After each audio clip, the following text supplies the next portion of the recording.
And so with that said, I would like to introduce to you our next guest and tell you a little bit about him. In 2010 and again in 2014, the people of Michigan's 25th Senate District elected Phil Pavlov to represent them in Lansing. As Senator, Phil represents communities throughout Michigan's thumb into Macomb and formerly the county of Lapeer. His focus is on bedrock conservative principles empowering Michigan's individuals, not its institutions, and getting government out of the way so residents and businesses can thrive. As chairman of the Senate Education Committee, he has stood up to special interests and insisted on common sense fiscal reforms. He has authored and shepherded legislation to return the system's focus to our children, ensuring greater educational choices and higher standards for parents and students. Phil serves as the Vice Chair of the Senate's Natural Resources, Environmental and Great Lakes Committee, the Appropriations Subcommittee on School Aid and Development of Education, and the Families, Children, and Human Services Committee. He's also an active member of the Transportation Committee. Before serving in the Senate, Phil completed 3 terms in the Michigan House of Representatives and was elected to the St. Clair County Board of Commissioners. On March 16th, he announced his candidacy for Michigan's 10th Congressional District to build on Candace Miller's work and be a voice in Washington, D.C. for truly conservative government, fiscal responsibility, U.S. strength around the world, and respect for our Constitution. Please join me in welcoming Senator Phil Pavlov.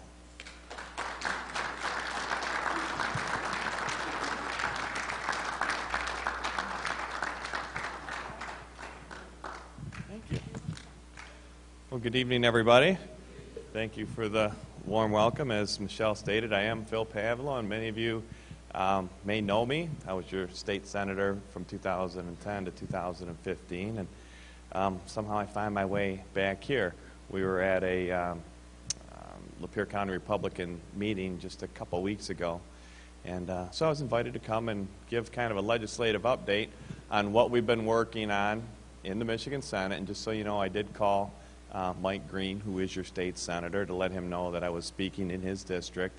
Not only is that a professional courtesy, but it's one that, as Mike Green and I were swapping territories, if you will, we clearly shook hands on the fact that as we were going to campaign in Sanilac and Huron County leading up to the 2014 election, that he would know what I was doing and I would know what he was doing. So now that that's all out of the way, we find ourselves in a very unique time in Michigan. This is my 3rd forum that I've done today. I started at about 10 o'clock out in Riley Township, where they get together once a month with their local leadership, and they invite their citizens for a coffee hour that begins at 10 and goes till about 11:30, and then they serve a lunch in their township hall. And the main focus on that was the Proposal 1 of 2015, which you're going to have an opportunity to vote on May 5th. Very interesting, very engaging dialogue. I will tell you that the majority of the people that showed up this morning were senior citizens that were very concerned, not only about, wanted to make sure that they were informed thoroughly on what they're going to be asked to vote on May 5th, but they were very concerned about the complexity of the proposal. And so they had asked me to walk through, since I was there during the lame duck period when all of the 14 or 15 bills were debated and voted on, to get us to the final vote, which was putting this in front of the voters. And I told them I would do the very best that I could to explain the complexities. And so we walked through them one by one. And what I will tell you and what I will report back to you is that there weren't any bills in that package that I supported. And as we got further and further away from the goal of getting it on the ballot, I will just say that we had this term in Lansing, the thing turned into a Christmas tree. And when I say that, I mean that ornaments from all over the place were put on this legislation. And so what you walked through, and in the end of the game, what you saw is that you didn't have a pure road funding proposal in front of you.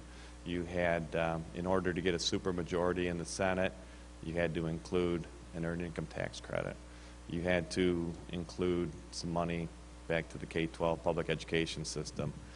And you had to do a whole number of other issues that got you to the supermajority to finally get the vote to put it in front of the people. So I will tell you that there's a significant amount of confusion as to what this will do. But in the end, I think people know that the proposal is going to raise $2 billion and not all of it is going to go to roads. So from there, we had a very good dialogue, and people are paying attention to this. They're asking great questions. They're showing up to forums. From there, we went and had a similar formatted meeting at the St. Clair County Council on Aging. And they're always good about putting together groups of people, particularly senior citizens. So for every time I've run from my first day as a county commissioner to today, they get the people to come and ask the good questions. So there were probably 40 or 50 people that came together this afternoon around the same issue.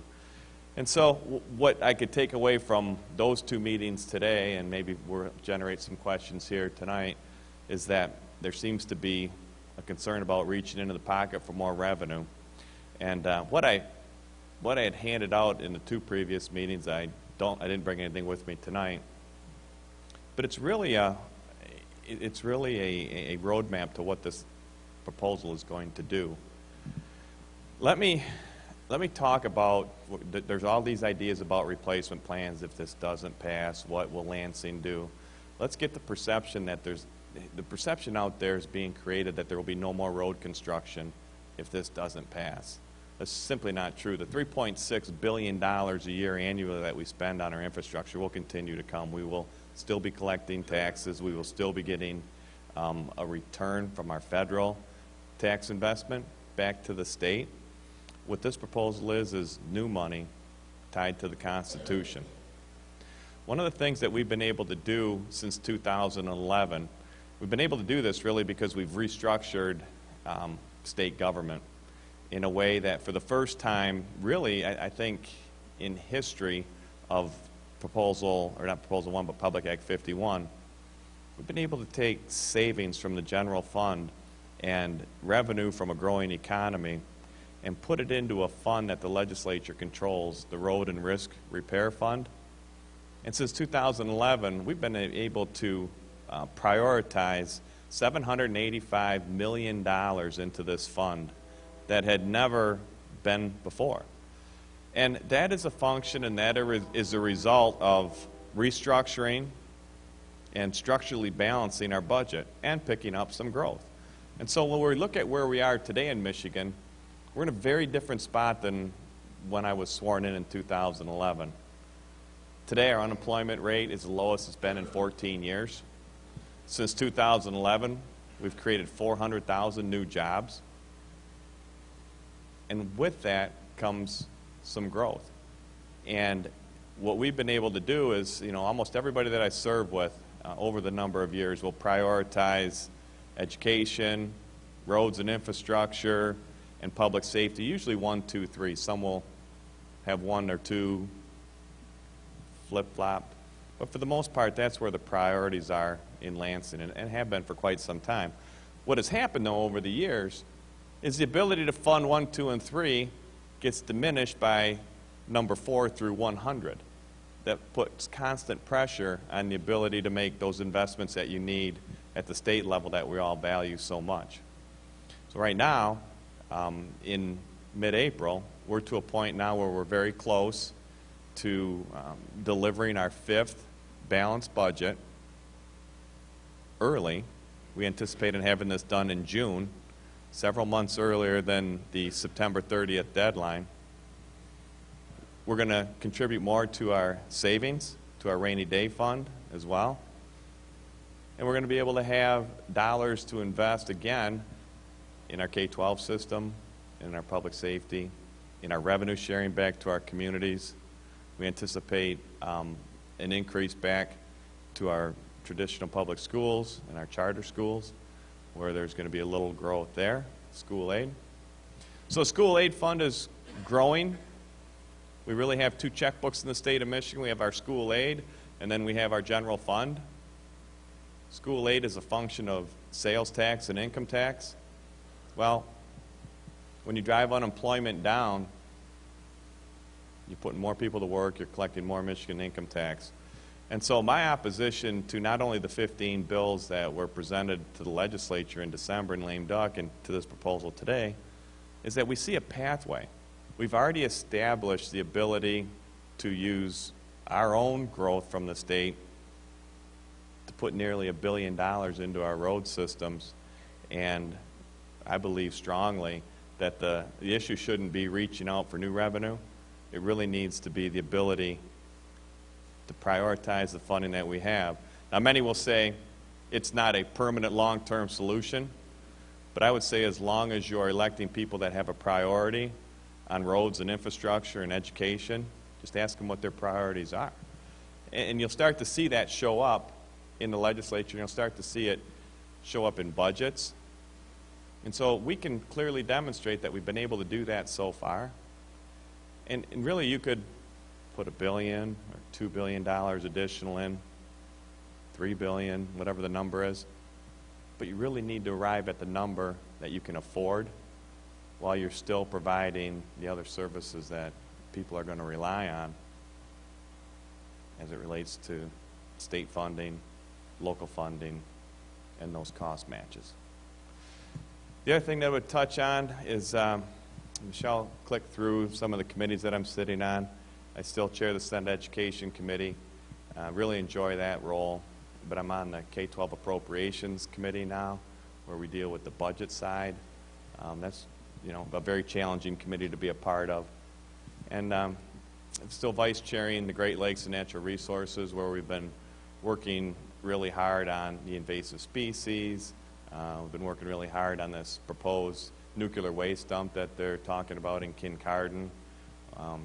They're getting very close to making an announcement on a joint review panel that is reviewing the viability of that facility 2,500 feet below a cavern to store the low to intermediate level nuclear waste right on the shores of Lake Huron. So we've been working really hard to try to stop that from happening.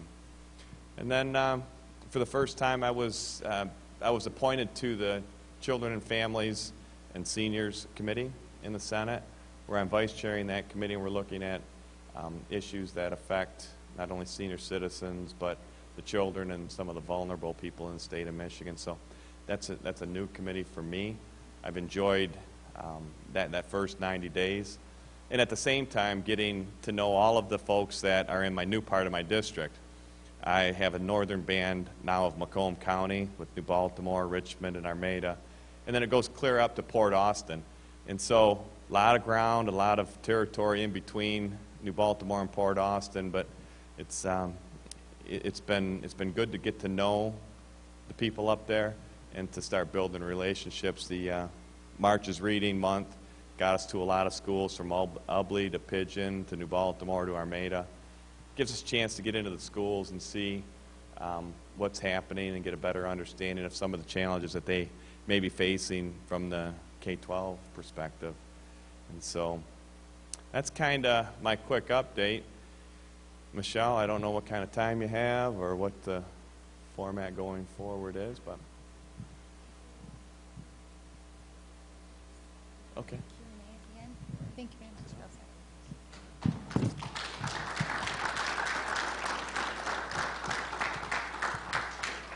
Thank you very much, Phil, for that update, and I hope, and I know everybody was paying attention when they're talking about all of the bills that are in this Proposition 1. That's the big thing we have to pay attention to, because they're also talking, every time anybody says education too, everybody goes, oh good, we're putting money into education now too, and then everything else that's in there, like you said, the Christmas tree effect. So but we're going to do questions at the end, so any questions that you have currently, go ahead and keep those warm. And then what I'd like to do now is introduce our next guest. Todd Courser is a lifelong resident of Lapeer County, and he's a graduate of Lapeer East High School, the University of Michigan in Flint, and Thomas M. Cooley Law School. He and his wife, Fawn, have been married for 14 years and together have 4 children. is it 14? No, I'm just kidding. For almost 20 years, he has owned and operated his own accounting and legal firm on M24 in Lapeer. And then in 2014, last year, Todd was elected as Lapeer County's state representative. In his first 3 months, he has been leading the way on protecting life, fighting for our Second Amendment, and offering a Plan B to fix our roads. So if you'll join me in a warm welcome for Todd Courser.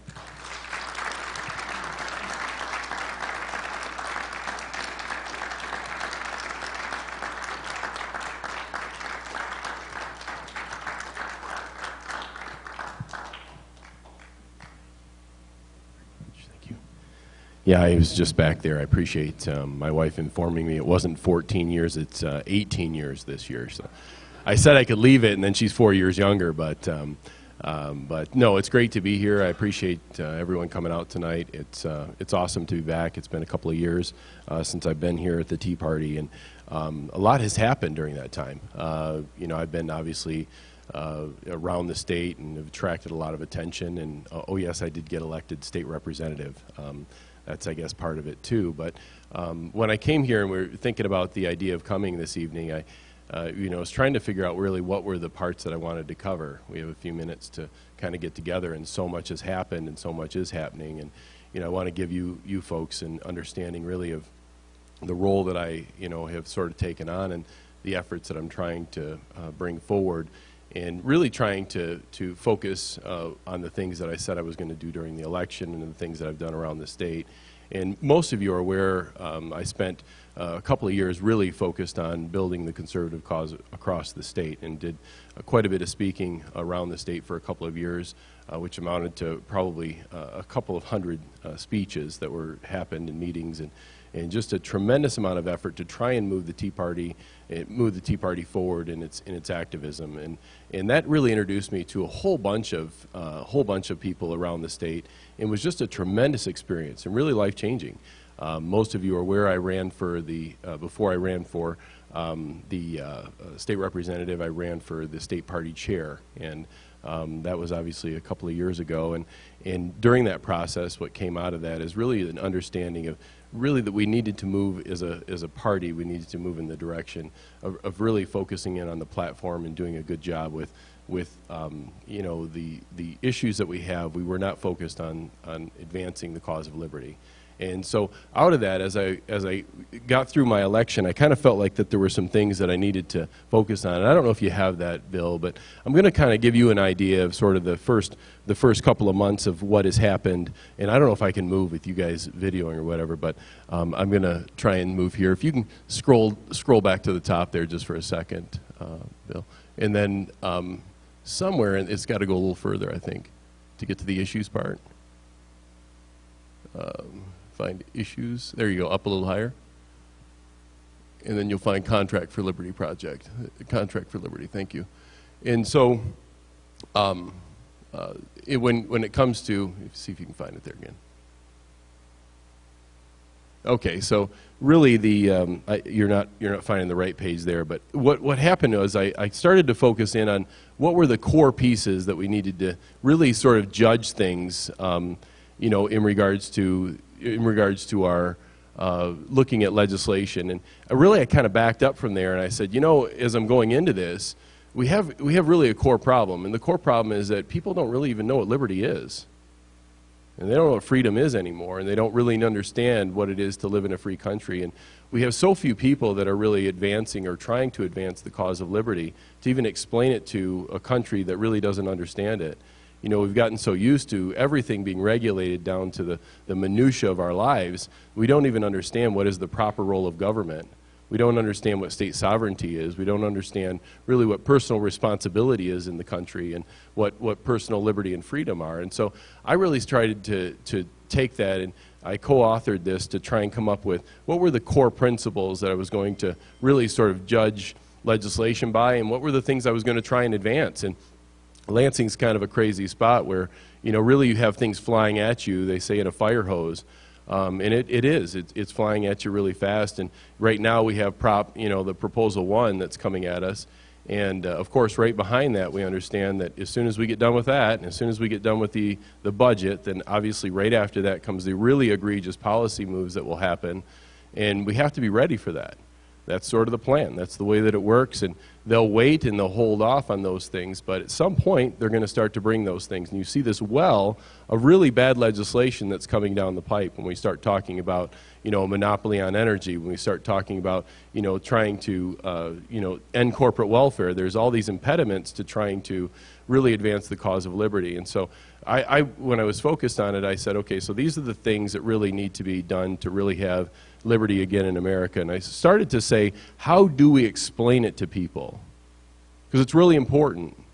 You know, people see government as sort of the provider of everything, as sort of this security blanket, and they don't understand that as you give up your rights and you give up your liberty and freedom, that at that point you don't have a free country anymore. It's not there. And you know, when I started to walk through this and I became the state representative, and it is tremendously humbling to be the state representative for Lapeer County. It is a humbling experience to be chosen by your friends and your neighbors and the citizens of the place where you live and have lived pretty much your whole life, to be chosen as the state representative and to walk up to that building each day and to look at it and say, you know, I'm sent here to represent you folks and the people of this county against their government, to make sure that your interests are protected from the government intrusion into your lives. In my life, and I want to see a free country, and I want to see my children and grandchildren grow up in a country that still has freedom. And you know, when I start looking at that, most people have no idea what that even looks like. We're so used to government intervention. We're so used to a world that doesn't have freedom and liberty. It's really difficult to explain that to people. And so as I walked through that and we wrote this, I really felt impressed and inspired before I took the steps into the State House and before I was sworn in, to really spend the time and focus on what were the core principles. And so on some of these, we're focused on that it's offense. And really, what can we do to bring forward the conversations using the bill process and submission of bills to make sure that we're bringing the really hard liberty arguments, not going in half measures. So in my first couple of bills, one was to end the three-tier system, which is really, it has to do with the alcohol industry, and I can't really go into it right here, but essentially what it is a protected monopoly that's been there since the end of Prohibition. And there's a half dozen others that are going to be coming that are still in drafting. We only have a certain amount of bills that can be drafted each month. So essentially bringing bills one after another to try and showcase the fact that we have distortions at all levels of our marketplace, and in our society is no longer a free market in many, many respects. When you look at the idea of the MEDC, is the second bill that I entered, and it was to end the MEDC. And most of you probably are aware of the Michigan Economic Development Corporation, and it is corporate welfare. It is absolutely corporate welfare. And when you're looking at it, we have an outstanding liability to these corporations where in reality we have $9 billion or more, and I believe it's probably much more than that, of legacy costs for the MEDC right now. And it costs hundreds of millions of dollars for this organization that gives corporate welfare and corporate entitlements. And so for myself, you know, welfare is egregious enough. People shouldn't come to the hand of government to be fed. That's what society is supposed to do, that's what the churches are supposed to do, and that's what neighbors are supposed to do. And it isn't in the Constitution to do it. But something more egregious than welfare is the idea of feeding corporations at the hand of government. And only special corporations that have special relationships get that privilege. And so for myself, it was the idea to showcase the fact that there are people slaving away out there, working their tails off to support the idea of corporate welfare and corporate entitlement. And it's wrong. And so for myself, it was to bring that forward, to bring those arguments and explain them. And so when you slide down, as you can go down inside of this just a little bit. As I was doing that, not that far, just actually right there, yeah, very good. The idea was, how do you actually bring the conversations? How do you explain it to people? How do you bring forward the conversations so that people are renewed again the way the founders were, and really sort of infused, and their hearts were set aflame for liberty? How do you do that? And so as I became into this role, which is very, very difficult, it's for your family as you go through it, is the state representative and you're taxed with all of this, what I would say is busy work. And most of it, you're saying, my goodness, we're very busy. I don't know that we're accomplishing a whole lot here. But then, you know, that's, I guess, how government works. But you're doing all of that. And in my heart and my mind, I'm saying, you know, there's got to be more than this as the state representative, as the person that you folks have sent there to make the arguments really to protect what we have in this country is our God-given rights in the treasure that we have of our national treasure of freedom and liberty. And it's enshrined in our Constitution. And so, you know, inside of that is bringing people forward and bringing forward the message. And I think that my role as the state representative, it's a little more unique. Obviously, it was sort of an amazing moment for my family. It was also sort of a crazy moment for Lansing. They said, what does it look like with Todd Courser in Lansing? You know, it looks about the same as Todd Courser not in Lansing. I'm still an activist. I'm still a concerned father, a concerned husband. I'm a concerned businessman. And I'm concerned that, you know, we're losing our freedom. And when I go there, you know, when I'm putting forward bills, I had somebody, when I was bringing forward an alternative to the proposal one, so that we could really kind of showcase there are other options for cutting costs. When I brought that forward, somebody said to me, he said, yeah, well, this will kind of undermine the governor's plan and what he's working towards. So, really, you're going to be undermining the governor's plan. I said, you know, and myself, because I don't care so much about that. I just said, no offense, because you want to be statesmanlike, you know, as much as you can, and it makes it difficult in that environment. But, I said, no offense, but I don't work for the governor. I work for the people of the 82nd District of Lapeer County, you know, and they expect me. They expect me to work for them. The governor's rich. He's got plenty of people working for him. You know, the corporations work for him, and pretty much anybody else that if he says, hey, I need it, they'll pretty much do what they have to do to give it to him. In this situation, you guys have your representative, which is me, and it's my responsibility to bring forward the arguments to be able to challenge the status quo, which says there are no other options. There are plenty of other options. There's plenty of money down there. The problem is they don't spend it well, and Phil kind of alluded to that in reality, you know, constitutionally they have a responsibility for infrastructure. They have a responsibility for education. They have a responsibility for public safety. They do not have a responsibility for taking care of child care through 20 years old, for feeding, clothing, taking care of, and providing child care. They don't have a responsibility through that to be able to take care of children in that way, and all the way through essentially adulthood. That is not the proper role of government. And so I really tried to look at it when I was writing this and thinking through it. What I was looking at is the idea of what is the proper role of government? How do we really bring those conversations forward? Because I can put the bills in, and we can fight a few things, and I have, and we've brought forward a whole bunch, but if you don't renew the minds and the hearts of people to an understanding of what God has given us in this country, if you don't renew the minds of the people in their hearts towards an understanding of that, then it doesn't matter. It's one bill. It's just one bill. And I'll go away, and somebody else will come along, and they'll sweep away that part of liberty at some other moment. What you have to do is you have to really focus on the idea that the people need to understand what they have and what they're losing. And it's really... it's a calling in my life. It's something that happens. I get up every day, and most nights I don't sleep through the night. And you know, I'm just sort of infused with the idea of what can we do to save it? Because I feel it's slipping away. When you start looking at it and we say, yeah, there's job creation. It's been wonderful. It's been fantastic. But right now what we have is we have one out of 4 people or 1 out of 5 people. I think it's 1 out of 5 people are on Medicaid. 1 out of 5 people in the state are on Medicaid. You know, by the time this governor leaves, it might be 1 out of 4. You know, and with Medicaid expansion, we have the situation where we have constant, continuous, and that's just one program, where we have constant, continuous federal funding. 43% of our state budget, I think it might even be more than that now, is federal dollars. How can you have a free and independent state when almost half of your budget is earmarked or determined by the federal government. You can't. So you have to move in the direction of saying, how do we become more sovereign as a state, and how do you even explain that to the public to show that it's important? And I've tried to do it with my voting. You know, when you look at putting forward a bill like the MEDC and to end it, you look at the three-tier situation, you look at the ending of the film credits, for goodness sakes, you should be able to get everyone on board with doing those things, but it's difficult. It's difficult to find that, and plenty of people are down there. They will claim conservatism. They'll claim it. I'll tell you, we had a good crop of young conservatives that came in.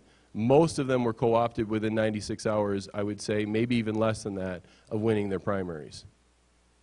You know, the way that it comes at you, the pressure, sort of the way that they bring it, you know, that you're going to be marginalized, that if you don't go along to get along, and if you don't understand how this role works, that really you're not going to have a spot here in Lansing.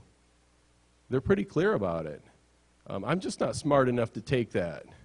And, you know, my responsibility when I came in is to say that in reality, I work for you folks. And I wanted to really focus on that as you know, I said when I ran that I was going to fight to stand for the right things when it came to privacy and our liberty and freedom. And one of the areas that we ran into, and this is just, I can tell you this is, you know, we're fighting really on the civil liberty side when it comes to warrantless wireless wiretapping. You know, right now we have, you know, so many areas, and I can go through bill after bill after bill after bill and talk about the economic intrusion, the civil liberties intrusion. We can talk about the efforts to try and to bring about regulatory reform. But what you find is that there are very few people who even really understand sort of the concepts behind the Constitution. And so you know, some of these things shouldn't be a question about whether or not we're going to move these things forward. And when you start looking at whether or not we have to have a warrant for the police to search your phone or to find your phone or to take the data out of your phone, folks, it's happening right now. They don't need a warrant to do it. They have the equipment in Oakland County and other big counties where they can actually get the information as they drive through a neighborhood, whether you are under surveillance or not. So, you know, trying to protect those things, you need very active voices who are willing to stand and really sort of be counted to stand against the intrusions of government. And so it's all very quick today. I've given you probably far more than you needed, and I don't know that you know, we can do it all in 20 minutes, but I just want to tell you it has been absolutely been a joy to be, for the first couple of months, to be the state representative. I'm a happy warrior down there. I'm glad to be fighting the fight. I'm happy to do it. It has been, I'm glad to have that voice and to be able to be the person who's standing in the gap down there. And I'll tell you, we need more. We need more warriors who are willing to stand. And I thank you for the Tea Party and the efforts that you folks have put in and tirelessly put in the groups like you around the state who have tried to stand for the right things and who really understand what we're losing. And I really appreciate every one of you. God bless you. Thank you very much.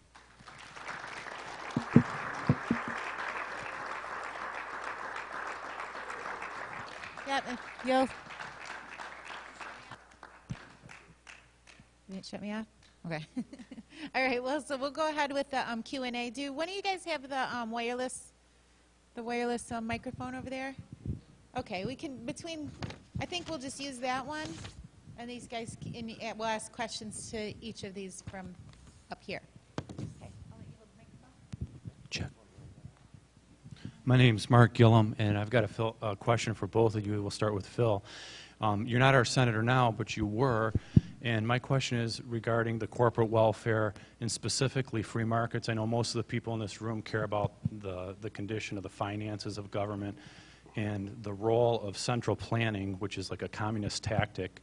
I'm just curious, when I looked at your voting record, how do you justify your support of corporate welfare and the MEDC? I think it was almost 100% you supported all of those bills. And now you want to run for congressman and you want to go represent us at the federal level. Why wouldn't you just do the same thing there that you've done in Michigan? What specifically are you talking about on the corporate welfare? Well, every bill I saw you voted yes on. The Michigan Economic Development Corporation Strategic Fund, the billions of dollars that have been spent. You know, I tried to work with you when our family was attacked by that organization. They wanted our intellectual property. And, you know, I didn't get a lot of support from my senator, so that kind of concerned me. Yeah, I remember hours on the phone with you back in the day as we were walking through it, and the way that you explained your situation, it was being litigated at the time. Is that litigation over? Did you prevail? Where were you on that process? We filed a public corruption complaint with the Attorney General's office in the state of Michigan, and then the MEDC hired outside attorneys to attack us in federal court, and the only way they would remove that complaint is if we removed our complaint, and we're working on some new things. But I mean, it's just amazing. When did Michigan get into the real estate business? Well, let me just clarify for the listeners in the audience that the issue that Mark and I dealt with was a legal issue that was working its way through the judicial branch of the government at the time. And I remember responding to emails, and we've talked. I remember driving home one day. We were on the phone for well over an hour as you were explaining what you thought was, you know, a taking of your intellectual property. I understand that very much. I get where you're at. As far as the MEDC goes, let's be real clear about where we are and what the MEDC's role should be. And we are in a global fight for capital investment. And if we're not working to attract that investment in the state of Michigan, they will be working to do that in Indiana. They'll be working to do that in Ohio. And so we need something that can coordinate not only the job creation function of the MEDC, but also you need to have a face for the state of Michigan when it comes time to go and attract these capital investments, which, like I said, there's a worldwide demand for it. You can argue back and forth, and I didn't read all of Todd's bill about eliminating the MEDC. I would just ask, what do we replace it with? What would be the next tool? One of the things that we've been able to do since I've been in the Senate is we had in Michigan what was the worst possible business tax in America. We owned it. It was the Michigan business tax. And so what we decided to do was get rid of the Michigan business tax and put a flat 6% corporate income tax. That has had a lot to do with the revival in Michigan's economy. We went from the 50th all the way up to the 7th. After we achieved a flat corporate income tax, we then moved to eliminate the personal property tax, the tool tax, the tax that every business who invests in the state of Michigan, whether they're buying a lathe, a delivery truck, or a pizza oven, is taxed as long as they own that asset. So from an economic standpoint, from a business and capital attraction standpoint, we needed the best tax policy in the country, and we're on our way there. We needed to get rid of the job-killing Michigan business tax and the personal property tax. We did that. But we also have to fight this battle with our neighbors and with other parts of the country. And so we need to have some type of attraction department here. And the MEDC has filled that role. Have they filled it perfectly? No. Some of the things that Todd mentioned earlier in his remarks were deals that were made by Governor Granholm in 2008 and 2009. No votes on that. There's nothing that the legislature did on that. Those were deals that she had made with either the big three or some of the major automotive suppliers that are still in the state of Michigan who are coming back and collecting those. So. And Todd, maybe you could answer a little bit of that and how central planning, even though he's justifying it to draw, you know, I just got a letter from the MEDC trying to sell Michigan to China. I think we can do better than going to China and trying to sell. And also, so everybody knows, in 1999 was when the Michigan Economic Development Corporation was founded. The first chairman was Rick Snyder. And I think when did we go into recession? Like 3 years after that? So, I don't know. Todd, what do you think? I'll just speak to, obviously Phil was there before I was there in regards to all that, but my sense is if you're going to have an attraction, it should be that you should have as level a tax policy as possible. So if you want to attract businesses, you go out and pick them one at a time. What you should do is you should create the environment, and the environment should be a low tax, low regulatory environment, or a no tax, no corporate tax, low regulatory environment. If you do that, then they come to you because it's a stable environment in which they can make profit. And you know, if you try to pick and choose, you're picking winners and losers based on really sort of political agendas, it becomes a little more complicated. So I'm not a central planning you know, advocate. I don't agree with that. I agree with more of the free market approach. You know, I think that he's absolutely right. We have done some good work as far as getting rid of the MBT and the personal property tax. I think those are steps. I'd like to see obviously the elimination of the corporate tax, you know, to start moving in the direction of really creating a very, very business-friendly, you know, environment. And then also you have to look at the idea of really the regulatory requirements that you have upon corporations and businesses in the state. You know, somebody's got to pay for those benefits that you're giving to those special corporations through those special contracts. A whole bunch of that is legacy costs from the Granholm administration that we'll be paying for over the next, you know, 10, 15, even 20 years. It's a huge outstanding liability. So I'm not a central planner. I don't believe in it. I think it's the wrong direction. I don't think it's the proper role of government at all. So. Anything on the docket for tort reform? Always. I haven't seen anything.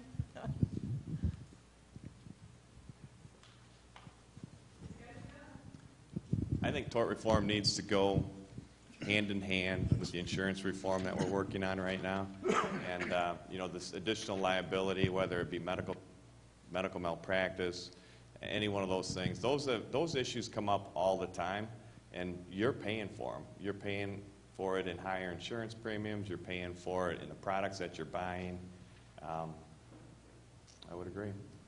And even as a lawyer myself, I think that tort reform needs to happen. I think that, you know, obviously businesses need certainty. There needs to be an understanding that, you know, lawyers, essentially there's a proper spot for the, you know, the legal profession, but shaking down businesses for in the tort business, I don't think that necessarily helps the economy. And so standing obviously against that. I don't know how that looks really with insurance reform. I guess you just have to look at what the package looks like when it comes across. But I think they've been doing it piecemeal. We saw obviously with medical malpractice, we've seen some reform in regards to some of the personal injury stuff. And now we're seeing, in my last committee before we took our break, we were looking at the idea of a couple of areas in regards to the equine businesses, eliminating some of or raising the standards for what needed to happen for proving liability. And so you're seeing it sort of piecemeal one at a time in some specific situations, specific industries as well. Phil, you had mentioned that the legislation for Proposal 1 took the Christmas tree effect because you had to have a supermajority. And I believe you need a supermajority to put a amendment to the Constitution on the ballot. Is that correct? Yes. Okay. But you know, we've got a Republican majority in the House, we got a Republican majority in the Senate, we got a Republican governor, and we could have passed legislation without having to do that would have passed nothing but reform for the roads and funding for the roads. And people, Republicans and Democrats alike, are really getting tired of seeing things like this, which is not going to pass, by the way, with so many set-asides and carve-outs when they're told they're funding roads. And I would really like to see the same Republican legislature that dug down in their belly, found the guts to overturn right to work in the cradle of the labor movement in 48 hours to do the same darn thing and pass some funding that funds roads and nothing but the roads. We don't need any Democrats to do it, and do it that way. Thank you.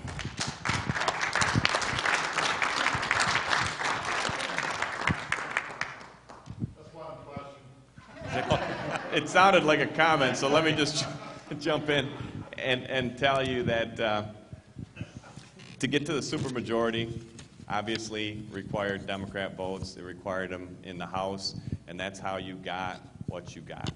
But you didn't need to do that. No.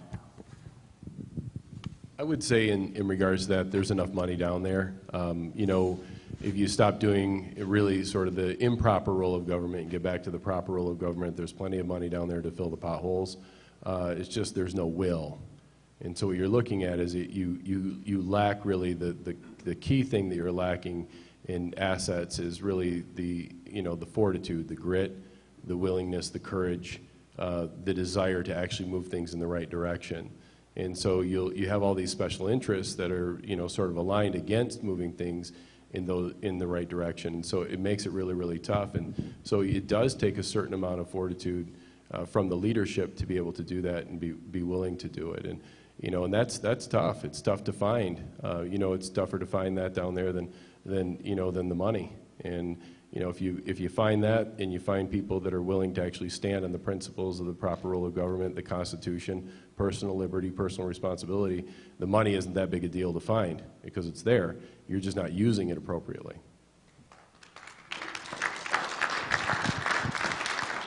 I guess first I'd like to thank both of you for coming tonight. Really do appreciate the time that you spent away from your family. Of course, you have your family here, but I do appreciate it. My question is for Phil, and it's in regards to Common Core. And I think for the most part, I would agree with you, Phil, on pretty much everything that you've done in Lansing. I'm very much in favor of the legislation you've passed and have been involved in. The one concern I do have, though, is the area of Common Core. And you are the chairman of the Senate Education Committee. And I think about a year, maybe a little over a year ago, I had a conversation with you right here in this room after one of our meetings regarding what was going on with Common Core and what was being done to try and stop it. And I think at the time you had mentioned the fact that you were involved with a legislative group to try and put together an assessment package for Michigan educational assessment that would allow the state of Michigan to retain control of our educational system as opposed to having the federal government take it over. Since then, a lot of things have happened. It's been over a year. And I know that during the 2014 election, you were endorsed by GLEP, the Great Lakes Education Project, and you got some funding from the DeVos family. Now, both of those groups or people are very much in favor of Common Core, and to me that's a real concern. Since then, I think most every school in the state of Michigan has taken on the Common Core curriculum. The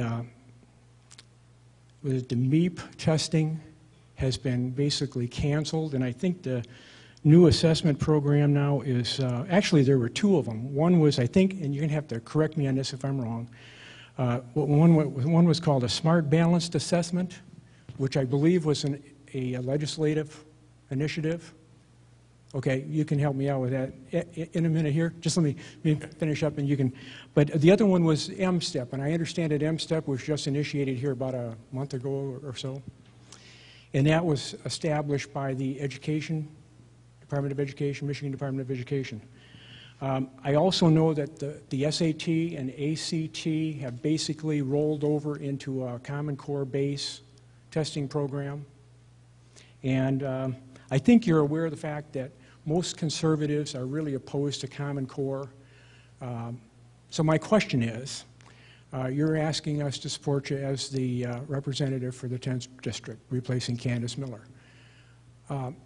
Do you have a statement on your platform that says you are opposed to Common Core, and when you get to Washington, that you'll do everything in your power to stop it both at the federal level and here at in Michigan? Yeah. That's my question. You're going to have to guide me through all that Sure. because I want to hit on Absolutely. all your points. And I am opposed to Common Core. When we talked about a year ago in this room, I was just coming off of being defeated on the Common Core issue in the state Senate. And I explained this to you, so I'll explain it to everybody else. 2 years ago, when we had the whole debate in the legislature about the Common Core state standards, the state superintendent was in favor of it. The state school board were the ones that implemented it. They were the ones that established the Common Core state standards. It was not a legislative initiative to establish Common Core. That was in 2010. The governor was for it, and there were enough votes in the House to pass it. I'm going to go back just a little bit before that conversation and talk about what we had done to stop it. And in the budget in 2012 or 13, forgive me if I don't have the right year, we voted to defund the implementation of Common Core state standards. Okay? We supported that in the Senate when it came over. Got a record roll call vote on it there. And then there was an amendment thrown out by the minority leader, Gretchen Whitmer at the time, to it reestablished the funding for the Common Core state standard. We voted against that. What I tried to do is persuade the governor and the State Board of Education, the state superintendent, and the State House of Representatives and my colleagues in the Senate to establish Michigan's own standards. And before Common Core was adopted in 2010, Michigan had very high standards. And when we talk about standards, we have to separate standards from curriculum. Standards are the benchmark. They are the ruler. And you build your curriculum, by the way, all at the local level. So raise your hand if you've been to your local school board and talked about the Common Core state standards and the curriculum that they've adopted to match it. 1, 2, 3. These decisions are happening locally. Your curriculums are decided at all 552 school board levels. And those curriculums are designed to meet the standard that's up here. So let's just call the standard here. Local districts establish a curriculum to meet that standard. 2015 was a pivotal year in terms of Common Core state standards because it's going to be the first year this spring where we measure our students' progress toward the standards. And so what I was telling you a year ago, we lost the battle on Common Core state standards. The next piece that's equally important was the Smarter Balance Assessment Consortium. And give me just a minute to explain what the Smarter Balance was. You have the standard, but you have this assessment that you're going to give to every student in the state of Michigan, 3 through 11, to measure their performance and to measure their growth as it relates to the standards. That was a consortium of a bunch of states that actually was the fuel that implements the Common Core. We got rid of that. That was a huge victory in this battle. And what we did is we then forced the State Department of Education to develop our own Michigan assessment tool. Like it or not, we must assess our students every year based on No Child Left Behind, the federal legislation. And so we force them through budget and through legislative will to develop our own assessment. And at the time, we had the MEEP, and we've had the MEEP for 25 years in this state. And the MEEP was what we've been using year in and year out. The MEEP has some issues, though. You take the MEEP test in October, you don't get the results until March. You've lost 3/4 of the year of learning and instruction to be able to meet that student where they need that help and that support. So when we wrote the RFP for this, we required minimal time testing. We required a speedier return. We wanted to build in the ability to take online testing as well as a paper and pencil test. And so the department came back with the M-STEP, which is essentially a kind of a revised MEEP. On the college entrance exam, we'd been using the ACT. Just by bidding this out and by requesting other vendors bid on the state's college assessment or college entrance exam, we saved $15 million by going with the SAT. And every university and every college in the country recognizes the SAT. So just by asking the question, we were able to eliminate the Smarter Balance Assessment Consortium, which was part of a national group of testing people. We were able to limit the number and hours of testing that were required of our students. We got away from more of this testing demand and got more toward instruction. We've been able to save the taxpayers $15 million, and the fight continues. The other thing I would say about Common Core state standards is they're not common anymore. State by state by state is establishing their own standards, and they're establishing their own assessments. And I was told directly by the state superintendent that it would cost $35 million to develop our own state standards. I didn't agree with that. We saw states across the country do it for $4 or $5 million. So that's the position on the Common Core. I think what you're going to start to see over time that this thing will fall apart on its own. They are talking about reauthorizing No Child Left Behind at the federal level, where they're getting away from these top-down mandates from the federal government on testing, on evaluations, and all these measurements that don't include instruction. Michigan has been successful in getting waivers away and to back out of some of those federal programs. That is a good thing. As for my support, in politics, money is part of it. Money follows support, it doesn't build it. And when I ran for the House in 2004, I had the support of GLEP then. GLEP is an organization that is singularly focused on parent choice in education. Very consistent with my record in the legislature on expanding choice, whether it was my legislation, Senate Bill 618, that lifted the arbitrary cap on charter schools and gave parents more opportunities to move outside of a traditional public school to meet the needs of their students, or whether it was Senate Bill 619 that established online opportunities for families that found that to be a method to educate their kids. And it's also consistent with the choice that we established in allowing high school students to be able to take dual enrollment classes at a community college if they can test in. Why do we make all those options and opportunities available for kids? There's a number of reasons. Number one, that the cost of an education today is very expensive. If you can walk into your graduation ceremony with 20 or 30 credits already in your pocket for college, that's money you don't have to borrow. That's speed to degree that allows you to enter the workforce earlier. So while GLEP may be supportive of the Common Core state standards, they're also firm advocates of a letter grade system that allows parents to look at the schools in their neighborhood and potentially have an A, B, C, D, E, or F designation on their school. Today we have a fragmented color system, lime green, yellow. There's nobody in this room, including myself, that understands what those colors mean.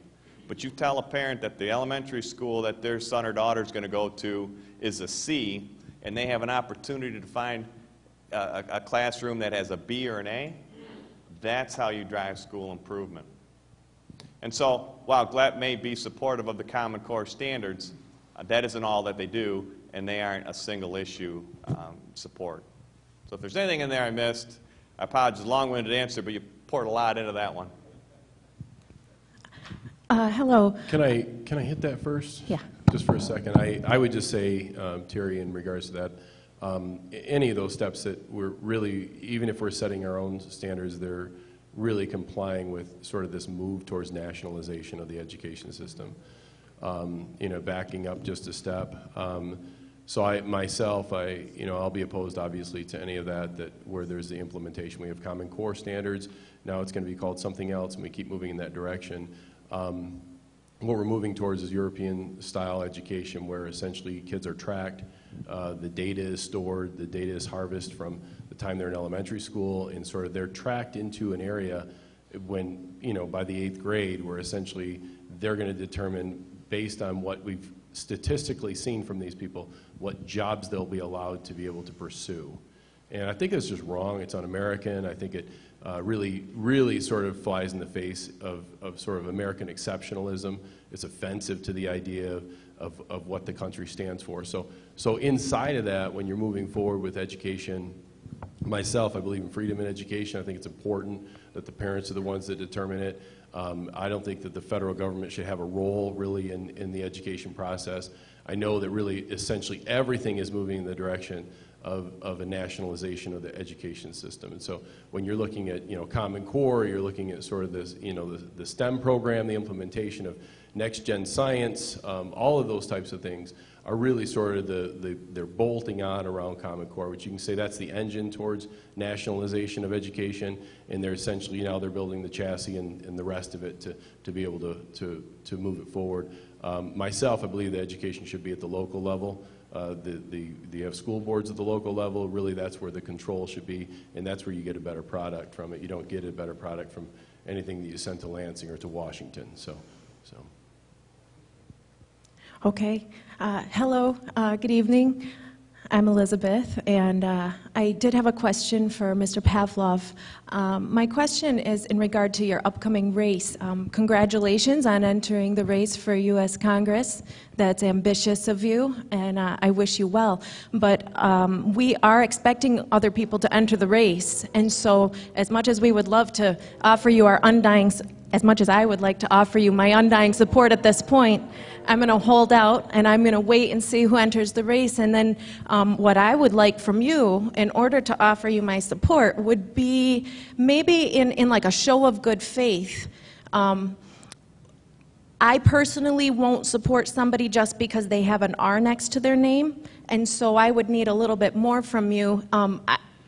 I like some of what you've done, most of what you've done, but my one question would also be in support of corporate welfare, what you've shown in your voting record. Would you be willing, as a show of good faith to the conservatives here, to maybe co-sponsor or sponsor a sister bill to rein in the MEDC in the Senate? So while you're still here in the Senate, you could do something like that to show us that you're willing to stand up to the powers that be? Because once you get to Washington, D.C., it's not going to be any easier. And so we would need to see from you, I would need to see from you, maybe a willingness to kind of stand up in the face of some of this, this corporate welfare spending, because we need to see some of that from you, and there will be other people probably in the race, and we'll have to choose, and we would like to support you. Right. So would you be willing to do something like that, as well as co-sponsor something along the same lines as Mr. Courser did with the pro-life? Well, let me address your first point. The filing deadline is still 14 months away from today.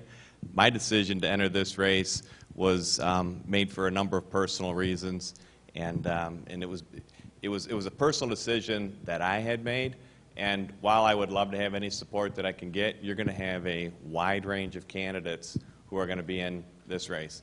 Open congressional seats don't come around very often, and so expect within probably the next couple of weeks you will see new people that you can interview. This is a very long interview process.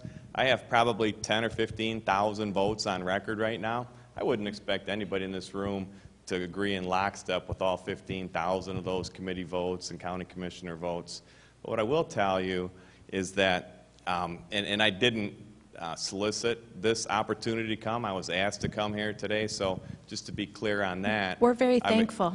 We're very thankful that I'm you're glad here. to We're be able very to do it. thankful. And this is part of a very, very long interview process.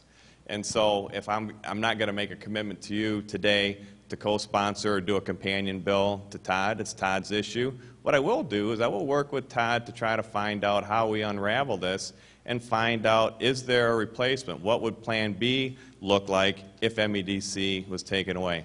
I don't know if you can do it legislatively because there's a public-private partnership that's involved here. And I would want to know before I decided and made a commitment to you tonight to do a companion bill for Todd's when I haven't even read his bill, number one.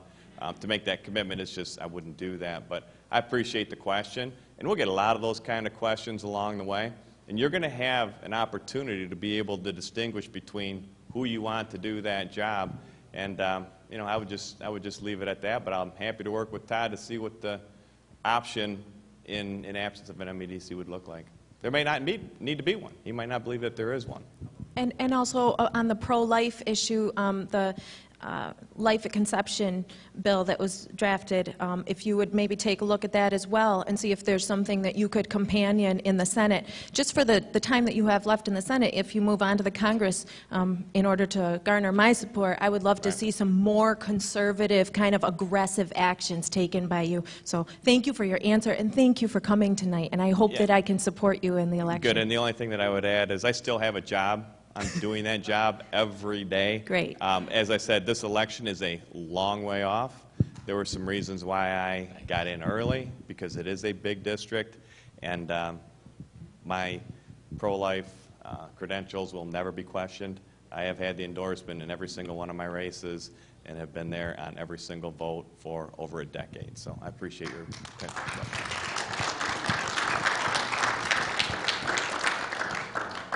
And I also thank both of you for coming. It's a great honor, a great privilege to have you here. I think by far the main question that most people have on their mind here is the state tax thing, the proposal 1. Okay, we need to know your views on it, both of them. But I also know that the way it stands right now, if this passes, it's going to change the Constitution. And it's also going to add more money coming out of our pockets. I also have heard and have reason to believe there's other bills in the system that could be brought forward that won't change the Constitution, and will be devoted strictly for road work and that kind of stuff, and won't raise the taxes. So, Todd, I think you may have some of that stuff started first. So I'd first like to hear from you, and then Phil, anything you can add to that. I respect both you guys a lot, and so please tell me what you can. What can you do for us? I think it's going to, you know, when the governor himself is having to go out and sort of, you know, push the whole mess, it's not going well. So I think proposal one is really just who gets the vote out. As long as the folks who are, you know, upset about the whole thing go out to vote, it's going to fail, and it's going to get kicked back to the legislature.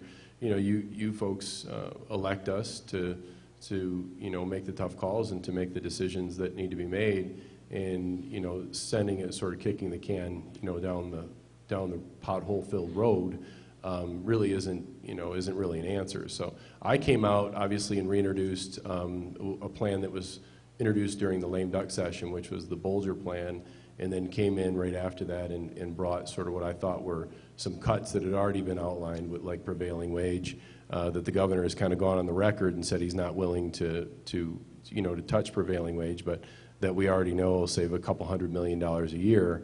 And you know, the reforming of Medicaid was another area.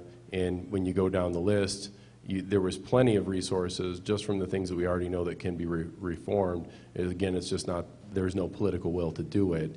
And so what you have is you have the misprioritization of the resources. So, so I'm certainly against proposal one. I'll be fighting against proposal one. You'll probably see another email or two, maybe a long-winded email from me even, who knows, in regards to being against proposal one more time. I think Phil has already used some of his time to say he's against it as well, but I'll let him speak for himself. Yeah, just one clarification. There's no doubt in my mind that both of you are against it. I know that. Well, I guess what I'm mainly asking is, what do you got going in Congress right now, okay, that's different, that has a chance of passing out, that isn't going to raise the taxes and isn't going to have to go to vote, and if this fails or this passes, to do the same job that we want, which is everybody wants the road fixed, okay, we need that. Phil, you got some... Yeah, I have always been in the same spot on this issue for a decade. For over a decade, I've served on the Transportation Committee, 6 years in the House and 5 years in the Senate. So I've seen this debate come and go. And what I said in my opening remarks is that we've been able to set aside, through budget prioritization, nearly $1 billion of new revenue that didn't come out of your pocket directly. It was a function of efficient government. We're going to stay on that path regardless of the outcome on the 5th. But what you will see is you'll finally have asked and answered that question to the public. The question that we've already known the answer for nearly a decade is that you want the accountability, you want to have the faith in voting a tax increase, and you don't have that with state government right now. St. Clair County passed a road millage, overwhelming support. Sanilac County, Huron County passed a road millage, the other part of my district, with an 80% approval rating. They consistently get 70 and 80% of the people to vote in support of road millages. Why? They know their road director, they know the road commissioners, and they see the roads being fixed and improved in front of their eyes. They see the chloride application, they see the ditching that's going on, they see the mowing, they see the maintenance in the winter and the maintenance in the spring and the maintenance in the summer. They support that. There isn't, well, I could be wrong, but I think that the public will speak very loudly and clearly on the 5th, but we're going to have to react. Because as I also said, I don't know too many people in the legislature that don't put public safety, education, and roads as their top 3 priorities. The problem is that you have all these other things that are spinning around. And I'll use the Medicaid expansion that Todd touched on. I voted against expanding Medicaid in Michigan a few years ago. voted against the exchange for Obamacare. Well, I take that back. I did not vote against the Medicaid expansion. I had a personal issue come up that day, and I was not in the legislature. My mom was on her last day. I was called back from Lansing. So had I been there, I would have voted against the exchange. But here's where we are. On that exchange, we were, on the Medicaid expansion, we were scheduled to have 340,000 people on Medicaid in the next several years. We hit 600,000 last month. The federal government is slowly, maybe quickly, going to pass those costs back on to us. And it's going to be very difficult to hold those three priorities as we're funding the Medicaid expansion. The first 3 years was free, if you can ever call it free. We hit our threshold and then blew by it within a year. Those costs are coming to us in this year's budget. They're coming to us in the form of increased number of FTEs to administer the program, office space, call centers, and all the things that go along with it. And we already know that the federal government is going to slowly or quickly transition out of their support for it. That is going to eat more and more of our budgets going forward, and it will come out of the general fund. And so when we talk about how we can prioritize our spending, know that this dark cloud is looming over the state of Michigan and the taxpayers that's going to slowly eat into the budgets for our classrooms and our roads and infrastructure. I would say inside of that, just to reiterate that, I think that that's absolutely right. We have to really look at, you need leadership that is willing to make those tough calls. And the federal government obviously is going to hand over some money. I think it was $380 million to kind of fill the gap on the extra people that have signed up for Medicaid. It's a big surprise. They're in 2 years they may have twice as many people involved in this expansion, which I think is just going to, it obviously is unsustainable financially. So there's some serious problems in regards to the Medicaid situation. But as Phil has pointed out, is that as you add those programs, what you're doing is you're getting away from the idea of the proper role of government. And when you do that, of course, everybody's interests are, they start thinking that their interests are paramount, and it's tough to knock, 600,000 people off of the programs that they have, so that you can have your potholes filled. It's just tough to do once you allow that door open. So, but it's open now. It was really a part of adding into the Obamacare exchanges, which I think are going to come back up. I think that we're going to see that fight again. We're going to see another fight on energy in regards to the energy monopoly. You see those bills coming through, and you're going to see some more fights that will happen as soon as the appropriations process gets over. I think that you'll see some more egregious stuff through the fall. So obviously that's going to take everybody's effort to try and push those things back. Yeah, good evening. Rick Warren. I just wanted to, not a question tonight, but just for Senator Pavlov there, and his history in the last 5 years. I know that on Common Core, he said it a couple times on a few things besides Common Core, he's backed them, and he said it's the people who we have to get involved. And we have to get involved with our local townships. We have to get involved with our local superintendents and get them to see what we're talking about so that it gets farther up so they can do their job better. But I got a tip to Phil. He's done a great job for us, defending us the best way he can through that process that Todd is just now finding out about. But I encourage you guys to get to the people, to get to the local legislatures and help them move things along for you guys.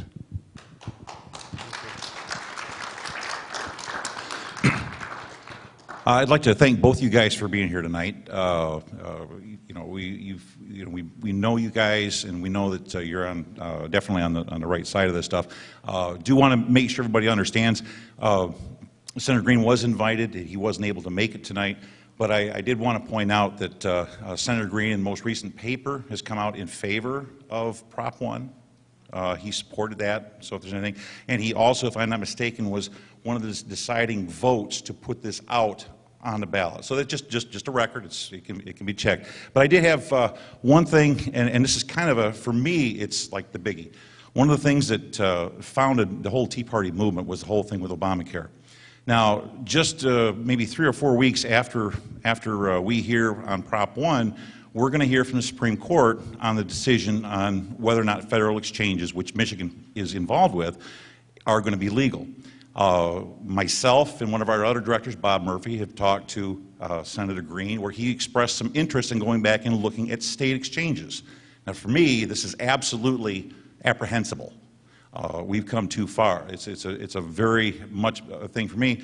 But I understand, and I've heard from a number of folks, that the governor is already working on garnering some support for putting the state exchanges back in effect, so that those the people that are getting the subsidies now would be able to continue to do so. I'd like if I could get both of you guys' take on what can be done, where you think it's going to go, what can be done, and what can we do to help encourage our legislatures to not implement any state exchanges and get us out if the vote goes the way that we hope it will. Well, I would just say this decision is riding in the hands of the Supreme Court, and I don't know how far their ruling can go. Is this a big enough issue where they can deem the entire Obamacare and the Affordable Care Act unconstitutional? If that's the case, that's a big win for America.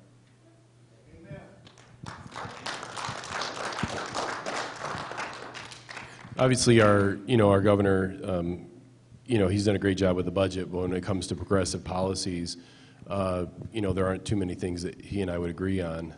He obviously is going to move towards the Obamacare exchanges. There's a lot of federal money that's attached to that, in the same way that the Medicaid situation happened. I'll be opposed to the Obamacare exchanges when they come through the House, and I'm working actively to try and really focus the attention that there are other options. Freedom in healthcare is really the direction that we need to go, and you need to have really that separation from government. Government shouldn't be in your doctor's offices and in mine. So I think that there really needs to be a conversation about the idea of freeing up the healthcare industry from the clutches of Obamacare, and I think that it's sort of collapsing in on itself. If the state, or the Supreme Court rather, comes in the direction and upholds it, I think at that point we'll see a really heavy conversation happen again. It'll be re-energized to come back in against Obamacare, and I'll be doing obviously my part in the House to stand against that. So you have my word on that. My name is Jerry Brackney, and I've worked for 32 years at Michigan Christian Youth Camp on Lake Pleasant in Attica Township. So I'm concerned about the environment, particularly fracking. If there's been any studies to show that it is safe for our water tables and for our water that we're going to be drinking in the future. And I have a son-in-law who's worked in fracking for 2 years, not a son-in-law, a grandson-in-law, and he's just now getting out of it. He's coming back from Texas, but he's worked in Pennsylvania and other states.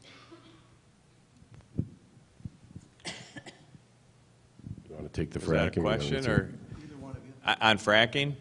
Well, fracking's been around for a very long time in this country, and fracking is going to be part of our energy independence going forward. And I think the DEQ and the DNR are either in the middle or getting close to releasing their study, wrapping up right now, to look at the effects of fracking. But it's something that's been going on for a long time in this state and in this country. As a matter of fact, I think there are over 14,000 wells in Michigan that are fracking wells. So it's nothing new inside of our state. I mean, obviously, it's one of those things. It's like, most of the time it's safe. It's like once in a while it's catastrophic. And it's one of those, those activities that has been here. We're just getting acquainted with it, I think, as a society and in the public. But as far as an activity that's been going on, it's been going on for decades. So it's here. I think the main thing is how do we do it and do it well, so that that it isn't going to cause the issues where it's going to affect the drinking water. We have a unique situation in this state with the largest water basin, freshwater basin, in the country and maybe even the entire world. So it's really a concern. But how do you do that well no pun intended, but how do you do it in a way that is going to allow the energy to be harvested and considering the fact that it's already been here for decades? Gentlemen, thank you very much. Great questions from the audience today. You guys should all give yourselves a round of applause, and great answers tonight. Thank you very much for being with us, you two. Thank you. And I just want to say I have my common line when I come here on Tuesday nights, before I was serving, while I was serving, and now that I'm not serving you, is there's not many places on a Tuesday night you can get 50, 60, 70 people together consistently. And as every time I've been a guest, I've been treated with great respect. Good questions, difficult questions, but you're doing your job, and I appreciate being invited back. God bless you all. Thank you very much.